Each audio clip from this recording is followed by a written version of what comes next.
ঢাকা শহরের একটি নামকরা প্রাইভেট ভার্সিটি। ক্লাস শুরুর দিনেই গল্পের শুরু।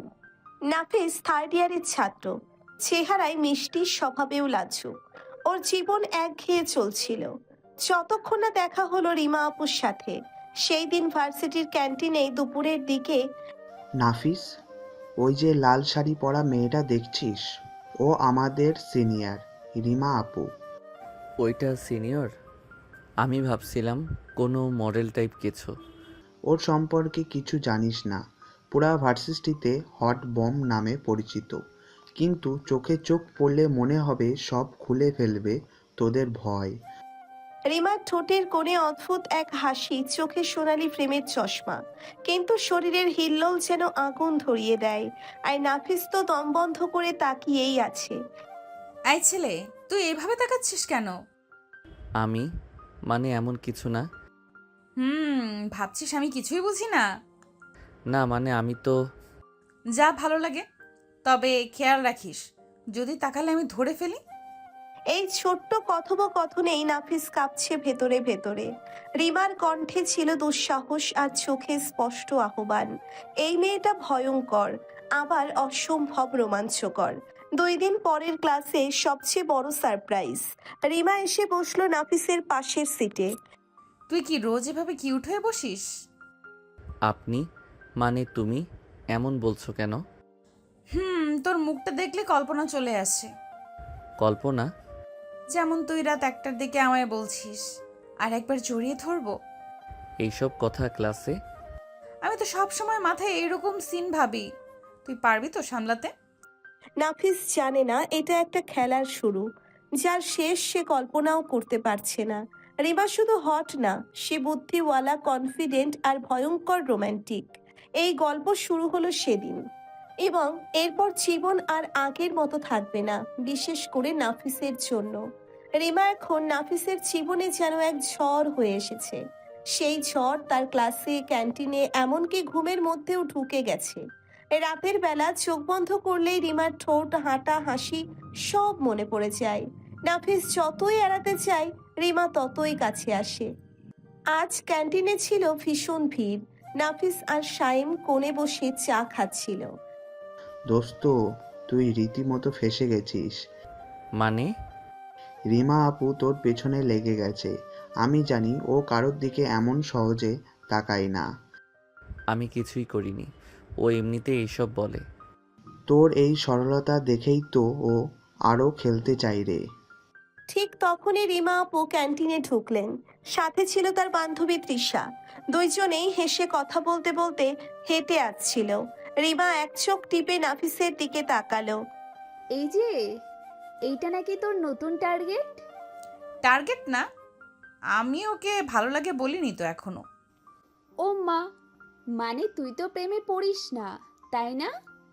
সব প্রথমবার হয় কোনো এক সময়। এই কথাগুলো শুনে নাফিসের বুক কেঁপে উঠল। তার মনে হচ্ছিল চারদিকে লোকজন কিছু শুনছে না, শুধু সে শুনছে। তুই আজকাল আমার স্বপ্নে আসিস। আমি মানে কিভাবে? হুম রাতে যখন ঘুমাই মনে হয় তুই পাশে শুয়ে আছিস, আর আমায় দেখে বলছিস এই ঘুমটা অনেক শান্তি দিচ্ছে। আপু, না মানে রিমা, তুমি এসব বলো কেন? তুই ঘাবড়াচ্ছিস কেন? স্বপ্নে আসে কি কোনো অপরাধ? এই ছেলেটা তো পুরো তোতলা হয়ে গেল। দোস্ত, পালা এখনই, না হলে ডুবে যাবি। কিন্তু পালিয়ে কোথায় যাবে নাফিস? সে নিজেই জানে এখন আর রিমার চোখ, রিমঝিম কণ্ঠস্বর আর মুচকি হাসি থেকে দূরে থাকা অসম্ভব হয়ে পড়ছে। তাদের সম্পর্কটা যেন এক অদ্ভুত জায়গায় দাঁড়িয়ে। রিমা মজা করছে না সিরিয়াস, সেটা বোঝা যায় না। আর নাফিস অবুঝ এক ভালোবাসায় পড়ে যাচ্ছে ধীরে ধীরে। রিমা আর নাফিসের টানটা প্রতিদিন একটু একটু করে গভীর হচ্ছে। কিন্তু প্রেম যতই বাড়ে ততই ভয় পেয়ে বসে নাফিসের বুক। বিশেষ করে রিমার ভাই রুবেল যদি জেনে যায় তাহলে। আজকের দিনে সেই ভয়টাই সত্যি হলো। বিকেলে ভার্সিটির বাইরে রিমা আর নাফিস হাঁটছিল পাশাপাশি। হালকা বৃষ্টি হচ্ছিল। রিমার হাতে ছাতা, নাফিস একটু ভিজে যাচ্ছে। হাঁটা ধর, তুই পুরো ভিজে যাচ্ছিস। তুমি ভিজলে খারাপ লাগবে, আমি ঠিক আছি। আহা, তোর এই কেয়ারিং ব্যাপারটাই না আমার হৃদয়ে গেঁথে গেছে। আমি কি তোমায় সত্যিই ভালোবাসি? তুই নিজেই বুঝতে পারছিস না? তুমি এত সুন্দর, এত সিনিয়র, আর আমি? তুই জানিস না তুই কত দামি। তোর মতো করে কেউ আমায় দেখে নাই কখনো। ওরা রাস্তার পাশে এক চায়ের দোকানে বসলো। চারপাশে ভিজে গন্ধ, হালকা শীত। ঠিক তখনই এক ভয়ানক গলা ভেসে এলো রুবেল। রিমা, তুই এই ছেলের সঙ্গে এখানে কি করছিস? ভাইয়া, তুমি এখানে? এই ছেলে কে? তোরা কেমন চলছিস? ভাই, মানে আমরা ক্লাসমেট। চুপ, তোরে কিছু জিজ্ঞেস করিনি। রিমা, বাড়ি যা এখনই। রুবেল তেড়ে গেল। চারপাশে সবাই তাকিয়ে দেখছে। নাফিস চুপ হয়ে বসে। রিমা কিছুক্ষণ তাকিয়ে থাকলো, তারপর ধীরে মুখ ফিরিয়ে বলল, ভয় পেয়েছিস? হ্যাঁ, ওর রাগটা ভয়ানক ছিল। সে জানে না আমি তোর জন্য কি অনুভব করি। তোমার পরিবার যদি রাজি না হয়? আমি তোর হাত ধরছি, দেখ, তুই আমার পাশে থাক, আমি সামলাবো। আমি ভয় পাই, তোমায় হারাতে চাই না। তুই যদি ভালোবাসিস তবে ভয় কিসের? হ্যাঁ, আমি ভালোবাসি। তাহলে তুই আমারই হইস। আমি ঠিক করেছি। তোমায় ছাড়া কিচ্ছু ভাবতে পারি না। তুই আমার প্রেম, আমার পাগলামি, আর এখন থেকে আমার সাহসও। বৃষ্টির মাঝে দুইজনের হাত জড়িয়ে রইল কিছুক্ষণ। আকাশের মতন তাদের সম্পর্ক ভিজে গেল ভালোবাসায়। কিন্তু এই ভালোবাসার পথে খুব শিগগিরই নামবে ঝড়। রুবেল বাসায় ফিরে মুখ অন্ধকার করে বসে রইল। সে যেন একটা আগুন হয়ে গেছে। রিমার মতো মেয়েকে সে এতদিন সসম্মানের চোখে দেখেছে, আর আজ সে কথা না বাড়িয়ে সরাসরি মায়ের সামনে গিয়ে বসলো। মা, আমি আজ রিমাকে একটা ছেলের সাথে রাস্তার পাশে দেখেছি। কোন ছেলে? রিমা তো ক্লাসে যেত বলে বের হয়। সেই ছেলের সঙ্গে ও প্রেম করছে মা। ক্লাসমেটের নাম দিয়ে চালিয়ে দিচ্ছে। কি বলিস এসব? আমি এখনই রিমাকে ডাকছি। রিমাকে ডাকা হলো। তার চোখে মুখে কিছুটা ভয়, কিছুটা রাগ। সে বুঝে গেছে ভাইটা দিয়েই দিয়েছে। তুমি রাস্তার পাশে এক ছেলের সঙ্গে ছিলে? হ্যাঁ ছিলাম, সে আমার বন্ধু আর ভালোবাসে আমাকে। বন্ধুর নাম দিয়ে প্রেম ঢাকবি না। এখন এই ছেলের সঙ্গে তোর সব যোগাযোগ বন্ধ কর। কালকেই তোর জন্য ছেলের প্রস্তাব আনছি। খুব ভালো পরিবার, ব্যাংকে চাকরি করে। মা, আমি কাউকে ভালোবাসি। ওসব সিনেমার সংলাপ রাখ। সংসার হয় প্রতিষ্ঠায়, প্রেম দিয়ে নয়। আমি মরেও সেই ছেলেকে ছাড়বো না। রাত গভীর। রিমা তার ঘরে বসে ছাদের দিকে তাকিয়ে চুপচাপ কাঁদছিল। তাকে বিয়ের কথা বলা হয়েছে মাত্র 10 দিনের মধ্যে সব ঠিকঠাক হবে। সে তখনই ফোন করলো নাফিসকে। নাফিস, আমার মা আর ভাই আমার বিয়ে ঠিক করে ফেলেছে। কি, এত তাড়াতাড়ি কেন? ওরা চায় আমাকে তোর থেকে আলাদা করতে, যেন আমিই ভুল। আমি কি করব এখন? তুমি বলো, আমি আসবো। তুই না আসলে আমি নিজেকে শেষ করে ফেলবো রে। না রিমা, প্লিজ এমন কিছু বলো না। আমি আসছি, আমি তোর পাশে থাকবো, কিছু একটা করবই। আমি তোকে ছাড়া কাউকে বিয়ে করব না নাফিস, মরেও না। রাতটা যেন শেষ হতেই চাইছে না। নাফিস বিছানায় শুয়ে আছে, কিন্তু চোখে ঘুম নেই। সে ভাবছে একটা ছেলে মেয়ে ভালোবেসে যদি এত কষ্ট পায়, তাহলে এই সমাজ কিসের? সে একটা সিদ্ধান্ত নিল। রাতের ঘুম উধাও হয়ে গেছে নাফিসের চোখ থেকে। রিমার সেই কণ্ঠ, আমি নিজেকে শেষ করে ফেলবো, এই কথাটা বারবার কানে বাজছিল। সে জানে আর সময় নেই, কিছু একটা করতেই হবে। সকালে ভার্সিটির বন্ধুরা ক্যাম্পাসে আসতেই নাফিস ডেকে নিল তাদের। তৃষা, তুই রিমার সবচেয়ে ভালো বন্ধু, একটা কাজে সাহায্য চাই। তুই বল, আমি কিছু না ভেবেই করব? রিমার ওই ভাই আর মা দুজনেই ওর জীবনটা নষ্ট করে ফেলছে। আমি রিমাকে নিয়ে পালিয়ে যেতে চাই, ওর বিয়ে যেন না হয়। তুই পাগল হয়েছিস? এটা অনেক বড় ঝুঁকি। আমি তোকে ভালোবাসি, ওর চোখের কান্না আমি সহ্য করতে পারি না। আমি তোকে সাপোর্ট করি, কিন্তু কোথায় রাখবি ওকে? এক বড় ভাই আছে পুরান ঢাকায়, উনি কয়েকদিনের জন্য সাহায্য করবেন। ঠিক আছে, আমি রিমার সাথে গোপনে দেখা করব। ওকে মানসিকভাবে তৈরি করতে হবে।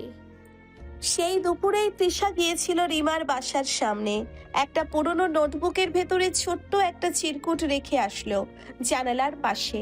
চিরকুটে লেখা ছিল, তোর নাফিস তোর জন্য লড়তে চাই, রাত 8টায় তোর বাসার পেছনের গলি দিয়ে বের হ, আমি থাকবো। এইদিকে রুবেল বসে বসে ফোনে কিছু একটা খোঁজ নিচ্ছিল। তার সন্দেহ রিমা আবার নাফিসের সঙ্গে যোগাযোগ করতে পারে। সে বাসার কাছের লোককে বলল, চোখ রাখো, আজ রিমা যেন কোথাও না যায়, দরজা বন্ধ করে দিস। রাত 7টার দিকে রিমা জানালা দিয়ে তৃষার চিরকুটটা হাতে পেল, পরেই কেঁদে ফেলল। এতটুকু আশাও যেন হাজার বছরের অন্ধকারে এক চিলতে আলো। তুই সত্যি আমার জন্য আসবি নাফিস? আকাশে চাঁদ উঠেছে, ঘড়ির কাঁটা রাত 8টা ছুঁয়েছে। রুবেল এখনো ঘরে, কিন্তু দরজার চাবি নিয়ে গিয়েছে বাইরে কিছু আনতে। ঠিক তখনই সেই সুযোগে রিমা বের হলো। পেছনের গলিতে ছায়ার ভেতর দাঁড়িয়ে ছিল তৃষা। দেরি করিস না, নাফিস একটু পরেই আসবে। আমি ভয় পাচ্ছি যদি ভাই দেখে ফেলে। আর ভয় না, আজ তুই ভালোবাসার জন্য লড়বি। হঠাৎ দূরে কেউ একজন ছায়ার আড়ালে দাঁড়িয়ে সবকিছু দেখছিল। সে রুবেল নয়, কিন্তু কে? একটা অজানা বিপদ নিঃশব্দে এগিয়ে আসছে। গলির অন্ধকারে দাঁড়িয়ে থাকা ছায়া মূর্তিটা ছিল রুবেলের ঘনিষ্ঠ বন্ধু আজিম। সে তৃষা আর রিমাকে গেট পেরোতে দেখে চুপি চুপি ছবি তুলে ফেলে। তারপর তড়িঘড়ি করে ফোন করলো রুবেলকে। রুবেল, তোর বোন পালাইতেছে রে। একটা মেয়ে আর একটা ব্যাগ হাতে দৌড় দিচ্ছে গলির দিকে। কি বলিস? কে আছে ওর সঙ্গে? তৃষা মনে হয়, আর একটু দূরে নাফিস দাঁড়িয়ে আছে। ওদের থামা দরকার এখনই, তুই কিছু কর। এইদিকে নাফিস দাঁড়িয়ে ছিল একটা রিকশা ধরে। তৃষা আর রিমা এক ছুটে তার সামনে এলো। নাফিস, তাড়াতাড়ি ওঠ, ওরা বুঝে ফেলেছে।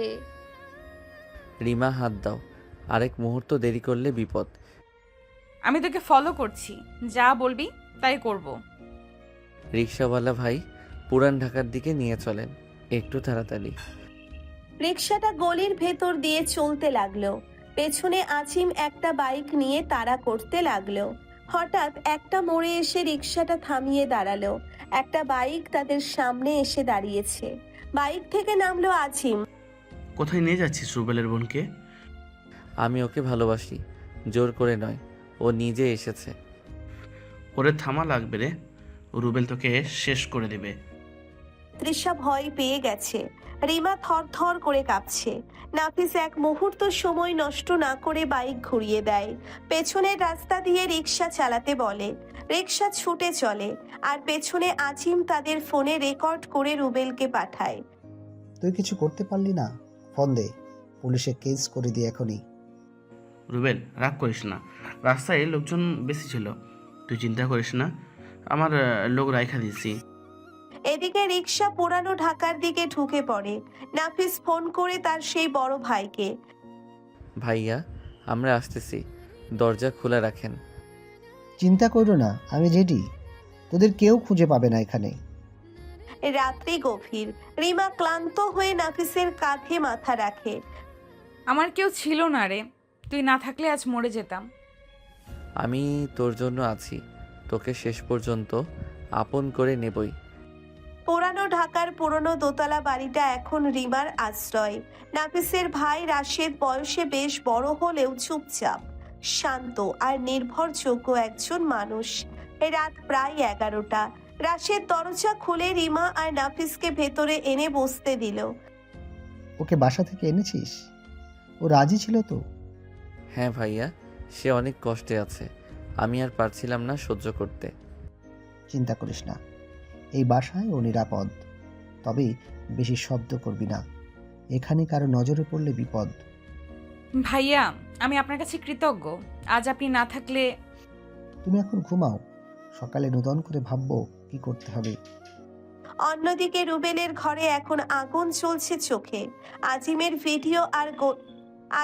ভিডিও আর গলির মানুষের কথা মিলিয়ে সে নিশ্চিত রিমা সত্যিই পালিয়েছে। 3 ঘন্টা পেরিয়ে গেছে, কোনো খোঁজ নেই। শেষমেশ রুবেল থানায় গিয়ে অভিযোগ করলো একজন মেয়েকে প্রলোভন দেখিয়ে অপহরণ করেছে নাফিস নামের এক ছেলে। পুলিশ মামলা নিল, কিন্তু রুবেলের চোখে শুধু প্রতিশোধ। ওর শেষ করে দেব। একটা বস্তির ছেলে সাহস হয় কি করে আমার বোনকে নিয়ে পালায়? রুবেলের এই রাগের কথা জানে না রিমা। সেই রাতের শেষ ভাগে সে বারান্দায় দাঁড়িয়ে আকাশের দিকে তাকিয়ে চুপচাপ কাঁদছিল। নাফিস গিয়ে পাশে দাঁড়ালো। ঠান্ডা লাগবে, ভেতরে চল। তোর উপর কোনো সন্দেহ নেই, কিন্তু আমার পরিবার এখন আমাকে ঘৃণা করবে। তারা এখন রাগে অন্ধ, একদিন বুঝবে। আমি আছি না পাশে।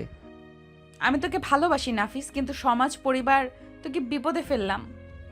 আমি তোর চোখে কান্না দেখতে পারি না। আমি তোর জন্য সব কিছু করতে রাজি। রাশেদ চুপচাপ পাশে দাঁড়িয়ে তাদের কথা শুনছিল।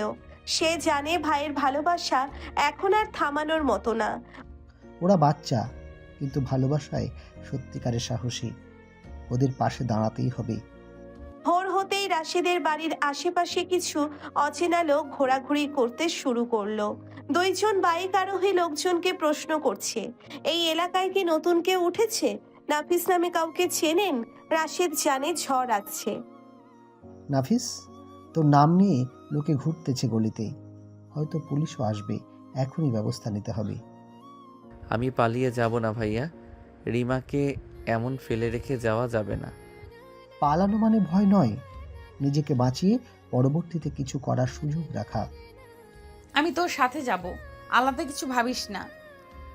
এদিকে রুবেল থানায় বসে পুলিশ অফিসারকে বলে যাচ্ছে, অফিসার সাহেব, ছেলেটা গরিব বখাটে টাইপের, আমার বোনকে ফুসলাইছে। আপনারা যদি আজই ব্যবস্থা না নেন, আমি নিজেই এক্সট্রা ব্যবস্থা নেব। অভিযোগ তো আমরা নিয়েছি, কিন্তু আপনার বোন প্রাপ্তবয়স্ক। স্বেচ্ছায় গেলে সেটা অপহরণ হয় না। আমরা আগে লোক পাঠাচ্ছি খোঁজ নিতে। ও স্বেচ্ছায় যায়নি, ওকে চাপ দিয়ে নিয়ে গেছে, আমি গ্যারান্টি দিচ্ছি। এইদিকে রিমার মা পুরো ভেঙে পড়েছেন।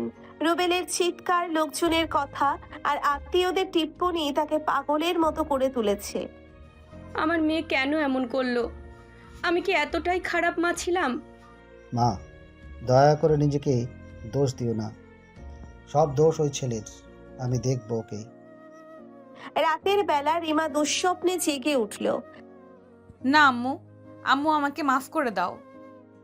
আমি আছি, কিছু হবে না। স্বপ্ন দেখছিলে তুমি। আমি শুধু তোর কাছে নিরাপদ মনে হয় নাফিস। রাশেদ এবার সিদ্ধান্ত নিল এই অবস্থা চলতে দেওয়া যাবে না। তোরা কাল সকালেই শহরের বাইরে চলে যা। আমি একটা জায়গা ঠিক করে ফেলেছি। রুবেল যদি পুলিশ নিয়ে আসে, ওদের কিছুই পাবে না। তুমি নিশ্চিত ভাইয়া? আমার পরিচিত একটা বর্ডার এলাকায় আছে, কিছুদিন ওখানে থাক, তারপর দেখা যাবে।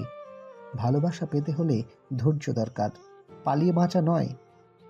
রাশিদের পরিচিত এক ছোট শহরের একটা নির্জন ভাড়া বাসা, লোকচক্ষুর আড়ালে গাছগাছালিতে ঘেরা। এই নতুন বাসায় এসে একটু স্বস্তি পেল নাফিস আর রিমা, কিন্তু বাস্তবতার চাপ আর নিরাপত্তাহীনতা ওদের মনটাকে ভারী করে রাখছে। নাফিস, এখানে এত নীরব কেন বলো তো? এই নীরবতাই তো এখন আমাদের সবচেয়ে দরকার রিমা। এখানে কেউ খুঁজে পাবে না আমাদের। কিন্তু জানো, সব শান্ত জায়গা ভালো লাগে না। তোমার পাশে থাকলেও মনের ভেতর কেমন যেন অস্থির লাগে। আমি আছি তো, তুমি ভয় পেও না রিমা। কিছু হলে আগেই তোমার সামনে দাঁড়াবো। তুমি না থাকলে আমি হয়তো পাগল হয়ে যেতাম। আমি তোমার জন্যই সব ছেড়েছি। আমি কখনো তোমাকে ছেড়ে যাব না। রিমা গত কয়েকদিন ধরেই দুর্বল হয়ে যাচ্ছে। ঘুম ঘুম ভাব, মাথা ব্যথা, বমি ভাব। নাফিস বুঝে ফেলেছে কিছু একটা ঠিক নেই। রিমা, তোমার শরীরটা কেন এমন করছে? আগের মতো নেই তুমি। এমনিতেই হয়েছে, হয়তো পরিবেশের জন্য ঠিক হয়ে যাবে। না রিমা, কালই তোমাকে আমি ডাক্তার দেখাবো। তোমার কথা ভেবে আমি চিন্তায় আছি। আরে এত ভয় পেও না, দেখি 2 দিন, যদি না ঠিক হয় তবে যাই। এদিকে রুবেল এবার নিজের পুরনো বন্ধুকে আজিমকে ডেকে আনে।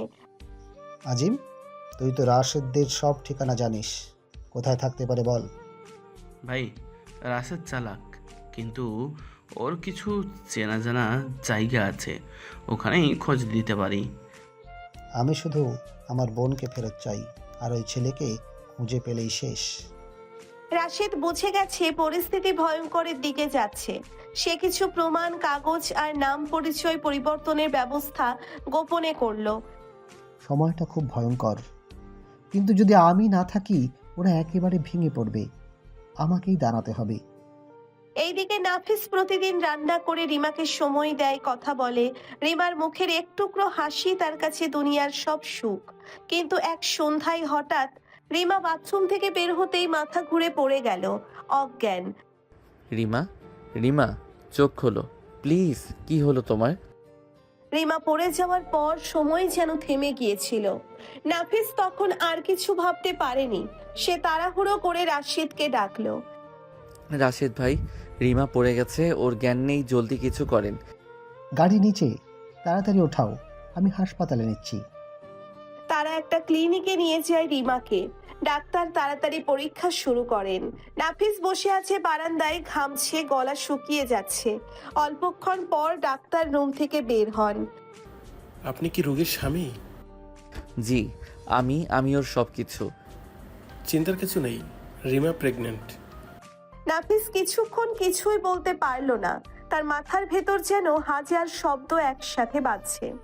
রাশেদও অবাক হয়ে তাকিয়ে আছে। রিমা মা হতে চলেছে? হ্যাঁ, 2 মাসের মতো হবে, কিন্তু ওর শরীর দুর্বল, খেয়াল রাখতে হবে। রিমা তখনও পুরোপুরি সুস্থ হয়নি। চোখ মেলে ধীরে ধীরে তাকালো নাফিসের দিকে। আমি কি মা হচ্ছি? হ্যাঁ রিমা, তুমি মা হচ্ছ আর আমি বাবা। আমার জীবনের সেরা খবর এটা।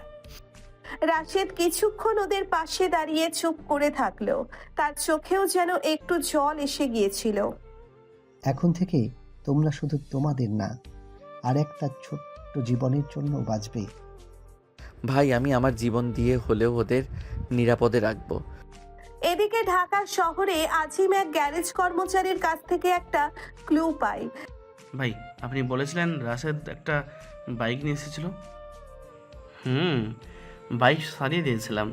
সে বলছিল দূরে এক আত্মীয়দের বাসায় যাচ্ছে। কোন দিকে? ময়মনসিংহ রোডের দিকে। ভাই, আজিম সাথে সাথে রুবেলকে ফোন দিল। ভাই, আমি মনে হয় ক্লু পেয়ে গেছি। ওরা হয়তো ময়মনসিংহ দিকেই গেছে। খুঁজে বার কর আজিম, আমার বোনটাকে আমি ফেরত চাই। হাসপাতালের সাদা বিছানায় শুয়ে আছে রিমা। তার গাল ফ্যাকাশে, চোখে ক্লান্তি, কিন্তু ঠোঁটে একটা হালকা প্রশান্তির হাসি। নাফিস পাশে বসে ওর হাত ধরে রেখেছে। তুমি একটু রেস্ট নাও নি আজ। তোমার মুখে হাসি আছে, এতেই আমার সব শান্তি। আমি ঠিক আছি। জানো নাফিস, আমি কখনো কল্পনাও করিনি যেমন দিন আসবে। তুমি, আমি আর আমাদের ছোট্ট বেবি। সব হবে রিমা, আমরা একসাথে থাকলেই সব পারবো। তুমি তো আমার সব। রাশেদ হাসপাতালের বিল মিটিয়ে বাইরে দাঁড়িয়েছিল। নাফিসকে ডাকলো। আজই তোমাদের রিলিজ দিচ্ছে ডাক্তার, বাসায় ফিরে যাও, ওকে আর ক্লান্ত করো না। ঠিক আছে ভাই, আর ধন্যবাদ। আপনি না থাকলে আমরা আজ হয়তো। চুপ কর, কৃতজ্ঞতা পরে জানাস, এখন আগে ওকে বাসায় নেই। সন্ধ্যার আলো ফুরিয়ে আসছে। ওরা আবার সেই ছোট্ট ভাড়া বাসায় ফিরে এলো। রাশেদ বাজার থেকে ওষুধ আর ফল নিয়ে এলো। নাফিস সযত্নে রিমাকে বিছানায় শুইয়ে দিল। এখন থেকে তোমার সব কাজ আমার দায়িত্ব, তুমি শুধু বিশ্রাম নাও। আমি জানি তুমি এখন শুধু আমার স্বামী না, আমার অভিভাবকও। এদিকে আজিম আর একটা তথ্য পেয়েছে। সে এক দোকানদারের মুখে শুনলো এক দম্পতি গত কদিন আগে বাসা ভাড়া নিতে এসেছিল। ছবির বর্ণনা মিলছে রিমা নাফিসের সঙ্গে। এবার ঠিক ঠিকানা মিলল মনে হয়। রুবেল ভাইকে জানাই। রুবেল তখন ঢাকায় নিজেই বেরোতে প্রস্তুত।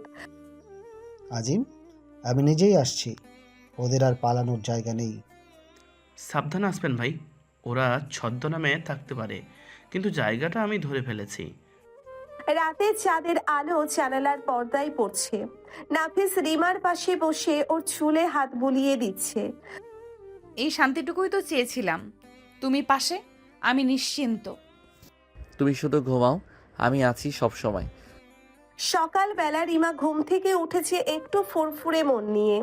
সে আয়নার সামনে দাঁড়িয়ে নিচের পেটের দিকে তাকায়, হালকা করে নিচের গাল স্পর্শ করে বলে, আমি মা হতে চলেছি, এটা বাস্তব। আমি মা। নাফিস পাশে এসে দাঁড়ালো। রিমার চোখে মুখে এক অপার শান্তি দেখে ওর বুক ভরে গেল। তুমি জানো, তোমাকে এইভাবে দেখলে আমার মনে হয় জীবনটা কেবল এখান থেকেই শুরু। তুমি না এমন কথা বললে আমি আবার প্রেমে পড়ে যাই। আবার? তুমি তো আছোই আমার প্রেমে। ওরা দুজন একে অপরকে জড়িয়ে ধরলো কিছুক্ষণ, কিন্তু সেই মুহূর্তের শান্তি ভেঙে যায় একটা শব্দে। বাসার জানালার পাশে একটা কালো গাড়ি এসে থেমেছে।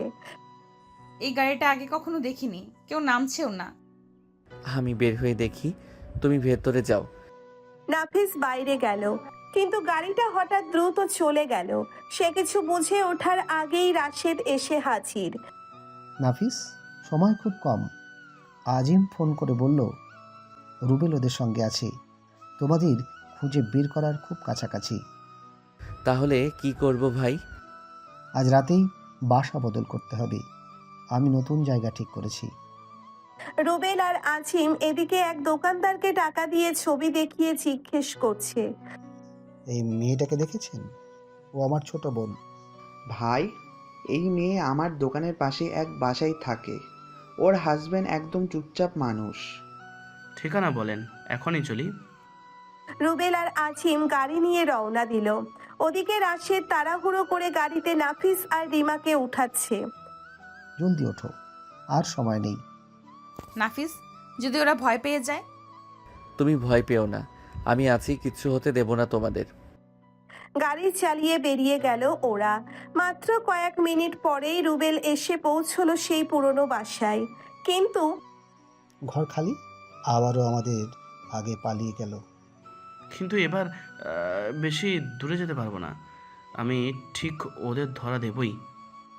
সন্ধ্যার আগে রাশেদ ওদের নিয়ে পৌঁছলো শহরের এক প্রান্তে।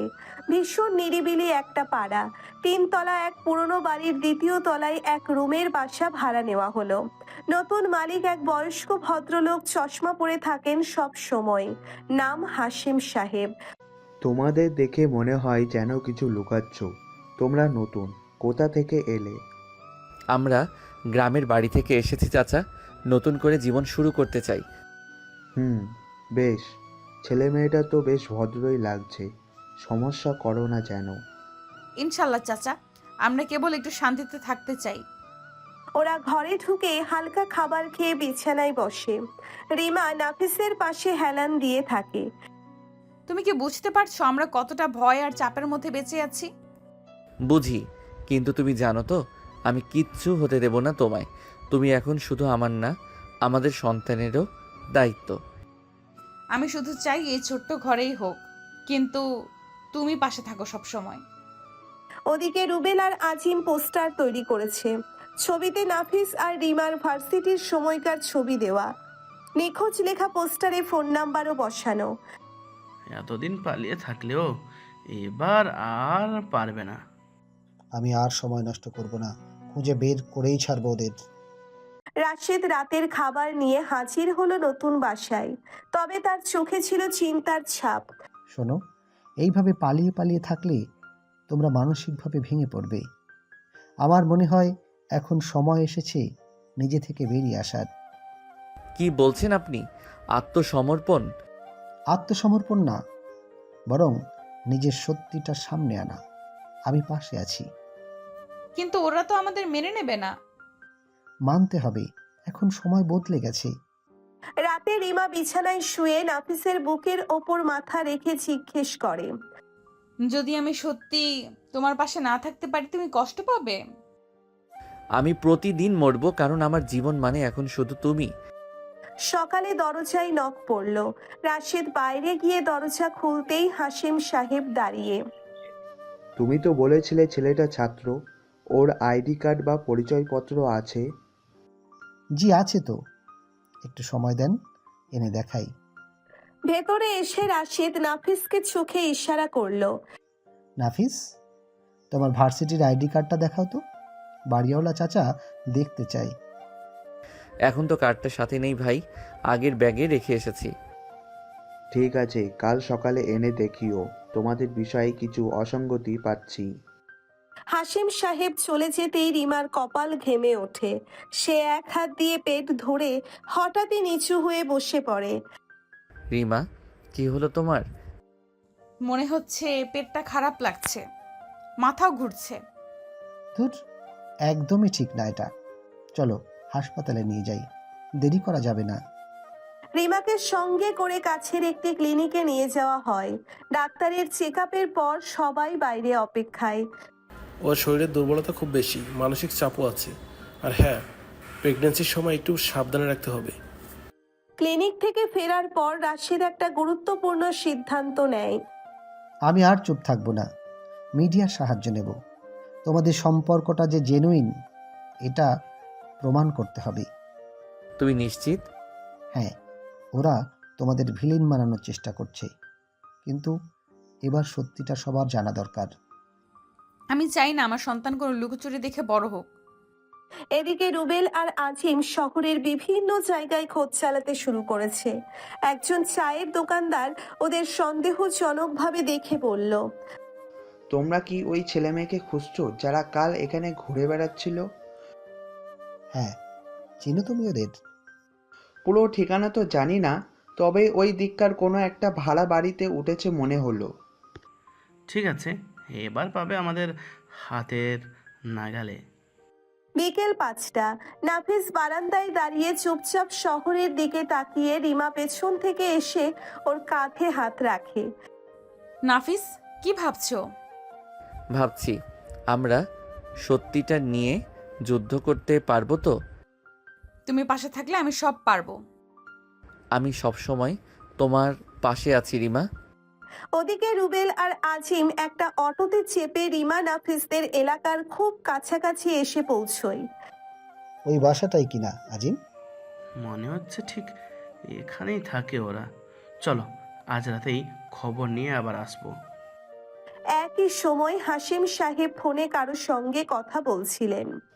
হ্যাঁ ভাই, ছেলেটার আইডি কার্ড কাল দেখি নাই, তাই একটু সন্দেহ হচ্ছে। আপনি খোঁজ নিয়ে জানাবেন তো।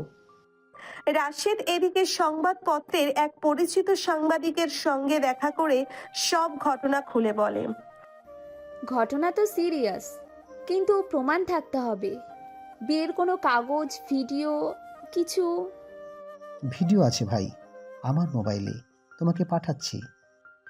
রাশেদ ভিডিও পাঠিয়ে দিলেই সাংবাদিক বলে, আমি কাল এক প্রতিবেদন ছাপাবো। ওরা বিয়ে করেছে, এটা প্রতিষ্ঠিত করতে হবে। রাত হয়ে এলো। রিমা ক্লান্ত হয়ে বিছানায় বসে। নাফিসও পাশে এসে বসে। তোমার শরীর কেমন এখন? কিছুটা ভালো। তুমি তো সারাদিন টেনশনে থেকেছো, তুমি একটু ঘুমাও না। তুমি আছো পাশে, ঘুম তো চোখে আসে না। তুমি জানো আমি তোমাকে কত ভালোবাসি। জানি নাফিস, এই ভালোবাসার জন্য আমি সব ছেড়ে এসেছি। রাত বাড়ে, কিন্তু কে যেন বাইরে ধীরে ধীরে পা ফেলে ছাদে ওঠে। রুবেল, হ্যাঁ, ও ছাদ থেকে নিচের ঘরের আলো দেখে বুঝে নিচ্ছে কে কোথায় ঘুমায়। কালই খবর পাঠাবো, সব প্রমাণ সহ তুলে নিয়ে যাবো ওদের। সকালের আলো জানালার ফাঁক দিয়ে ঘরে ঢুকছে। নাফিস আর রিমা ডাইনিং টেবিলে বসে নাস্তার সাথে পেপারটা দেখছে। বড় হেডলাইন, সিনিয়র আপু আর জুনিয়রের গোপন বিয়ে, অপহরণ নয় প্রেম। নাফিস দেখো, আমাদের ছবি দিয়ে দিয়েছে। হ্যাঁ, অবশেষে সবাই জেনে গেল আমরা সত্যিই প্রেম করতাম। কিন্তু বাবা এটা দেখে আরো রেগে যাবে মনে হয়। রেগে গেলেও এবার আর চুপ করে থাকবো না রিমা, তুমি আমার স্ত্রী, এটা আমি সবাইকে জানাবো। এদিকে রুবেল রিমার ভাই ফোনে রাগে কাঁপছে। ওপাশে রিমার বাবা, দুজনের কথাবার্তা আগুন হয়ে উঠছে। বাবা, মেয়েটা পুরো পরিবারটার মান সম্মান ধুলোয় মিশিয়ে দিয়েছে। আজ ওদের খুঁজে বের করতে হবে। আমার চোখে চোখ রেখে কথা বলতে হবে ও ছেলের। আমি ট্রাক ভাড়া করে লোক নিয়ে যাচ্ছি, আজ রাতেই খোঁজ বের করে ফেলবো। ওদিকে রাশেদ আগেই বুঝে গিয়েছিল কিছু একটা হতে চলেছে। সে দ্রুত রিমা আর নাফিসকে ডেকে সতর্ক করে। খবর ছড়িয়ে গেছে, এখন যে কোনো সময় ওরা চলে আসতে পারে। তোমরা দরজা জানালা বন্ধ করে সাবধানে থেকো। ভাইয়া, রুবেল যদি আমার উপর জোর করে? আমি আছি তো, আমি কাউকে তোমাদের গায়ে হাত দিতে দেব না। এর মধ্যেই সাংবাদিক রিজওয়ান আবার ফোন করে রাশেদকে। ভাই, আজকে রিপোর্টে তোমাদের দিকটাই বেশি জোর দিয়ে লেখা হয়েছে, তবে কিছু লোক হুমকি দিচ্ছে, একটু সাবধানে থাকবেন। চিন্তা করেন না ভাই, ওদের সামনে মাথা নোয়াবো না আমরা। সন্ধ্যার পর রুবেল 3জন লোক নিয়ে রাশেদের এলাকা ঘুরে ঘুরে দেখে, কারো মুখে কিছু পায় না। সে ফোন করে বাবাকে। খোঁজ মিলতেছে না বাবা, সবাই চুপচাপ। তবে আমি হাল ছাড়বো না। কাল ভোরেই আমি নিজে যাচ্ছি। বিয়ে করলে করুক, এখন বুঝবে পরিবার মানে কি। রাতে রিমা চুপচাপ বারান্দায় দাঁড়িয়ে কাঁদছিল। নাফিস ধীরে ধীরে এসে তার পাশে দাঁড়ায়। তুমি কাঁদছো কেন রিমা? জানো, আমি ভাবছিলাম বাবা যদি আমাকে মেনে না নেয়। তুমি আমার স্ত্রী, আমি তোমার পাশে আছি, আমরা একসাথে থাকবো রিমা, তুমি ভয় পেও না। তুমি থাকলে আমি সব কিছু সামলে নিতে পারি। আমি তোমাকে ভালোবাসি রিমা, চলো লড়াই করি একসাথে। ভোর হতেই রাশেদের এলাকার গলি একদম চুপচাপ হয়ে গেল। লোকজন জানে কিছু একটা বড় কিছু হতে যাচ্ছে। রাশেদের বাসার সামনে একখানা কালো গাড়ি এসে দাঁড়ায়। গাড়ি থেকে নামে রুবেল আর তার সাথে রিমার বাবা। চোখে মুখে আগুন। রাশেদ, বের হও, আমাদের বোন কোথায়? চুপ করে থাকো রুবেল, তোমরা যা করেছো সেটা একেবারেই ঠিক নয়। আমি আমার মেয়েকে চাই, ওকে আমার চোখের সামনে নিয়ে আসো।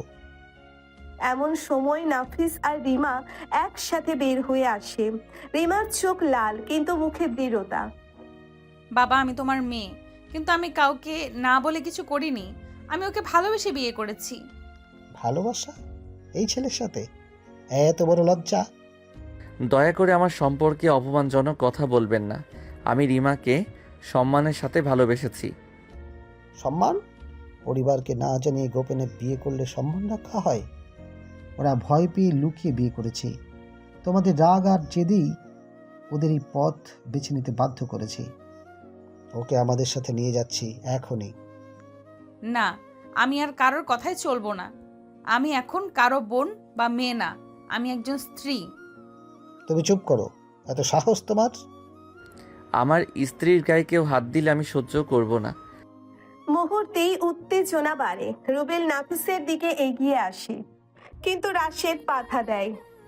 কেউ এক কদম বাড়াবে না, এখানে পুলিশ ডাকলে মুহূর্তে সবাই বিপদে পড়বে। হঠাৎ পাশে এক বাইক এসে থামে। সাংবাদিক রিজওয়ান ক্যামেরা নিয়ে নেমে পড়ে। সরি ভাই সাব, আপনাদের ব্যক্তিগত সমস্যা না। জনগণ এখন জানে এটা প্রেমের বিয়ে, কেউ জোর করলে সেটা অপরাধ। তুই আবার এখানে কি করছিস? আমি শুধু সঠিক খবর প্রচার করি। যদি কেউ মেয়ে জামাইয়ের উপর চাপ সৃষ্টি করে সেটা রেকর্ড হবে। পরিস্থিতি হালকা হলেও রিমার চোখ দিয়ে পানি ঝরছিল। বাবা, আমি জানি তুমি আমার খারাপ চাও না, তবে আমাকে সুখে থাকতে দাও। জানি তুমি আমার মেয়ে, কিন্তু এত বড় আঘাত আমি এখনো নিতে পারছি না। পরিস্থিতি আরো খারাপের দিকেই যাচ্ছিল। রাশেদ এক প্রকার চিৎকার করেই সবার দৃষ্টি কাড়ে। এখন সবাই থামো, একবার ভাবো, এই মেয়েটা কার? আমাদের রক্তের। আমরা ওর পাশে না থাকলে কে থাকবে? রুবেল সেই মুহূর্তে কিছু না বলেই রাগে গজগজ করতে করতে বেরিয়ে গেল। রিমার বাবা নির্বাক দাঁড়িয়ে থাকলেন। চারপাশে একটা টান টান নিস্তব্ধতা। মামা, ওদের কিছুটা সময় দিন, রাগ করে কিছু ভালো হবে না। জানি রাশেদ, কিন্তু আমার মেয়ে যে এমন কাজ করবে ভাবতেও পারিনি। বাবা, আমি কখনো তোমার অপমান করতে চাইনি, কিন্তু আমি সত্যিই নাফিসকে ভালোবাসি। আমরা কেউই কাউকে কষ্ট দিতে চাইনি আঙ্কেল। রিমার বাবা দীর্ঘশ্বাস ফেলে গাড়ির দিকে এগিয়ে গেলেন। সাংবাদিক রিজওয়ান ক্যামেরা গুছিয়ে চলে যায়। ঘরে ফিরে রিমা আর নাফিস একে অপরের দিকে তাকায়। চোখে মিশে আছে ভয়, ভালোবাসা আর প্রশ্ন। তুমি ঠিক আছো তো? তুমি তো আমার সাহস। তুমি পাশে না থাকলে আজ হয়তো আমি ভেঙে পড়তাম। যত ঝড়ই আসুক আমি তোমার পাশেই থাকবো। তুমি আমার বউ, শুধু প্রেমিকা না।